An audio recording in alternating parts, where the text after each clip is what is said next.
বর্তমানে একেবারে জমজমাট জি বাংলার জনপ্রিয় ধারাবাহিক জগদ্ধাত্রী টিআরপিতে ধামাকা তো করছেই, তার সাথে আলোচনায় আবার জায়গা করেছে।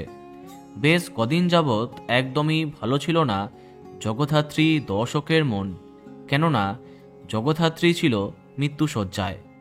তার শেষ অবধি কী হবে সেটাই ভাবছিল তারা।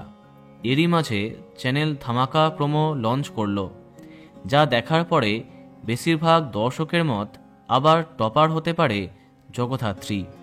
প্রোমোতে দেখা যাচ্ছে বেনারসের ঘাটে জগদ্ধাত্রীর অস্থি বিসর্জনে গেছে স্বয়ম্ভু। তাকে কেউ পিছন থেকে গুলি করতে যায়, আর তখনই হাজির হয় জগদ্ধাত্রী একদম আগের মতো স্পেশাল ফোর্সের পোশাকে। এই টানটান পর্বের জন্য সবাই যখন অপেক্ষা করছে, তখনই নতুন চর্চা টেলিপাড়ায়। খুব শীঘ্রই নাকি 20-25 বছর এগিয়ে যাবে এর গল্প। বড় হয়ে যাচ্ছে জগদ্ধাত্রীর মেয়ে দুর্গা।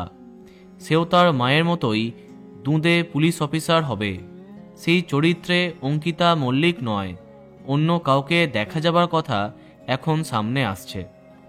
তবে যতক্ষণ না তিনি কনফার্ম হচ্ছেন তোমাদের জানাতে পারছি না।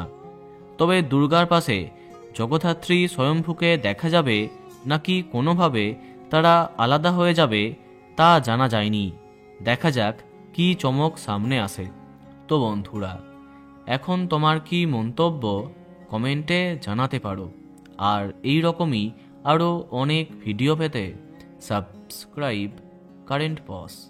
ধন্যবাদ।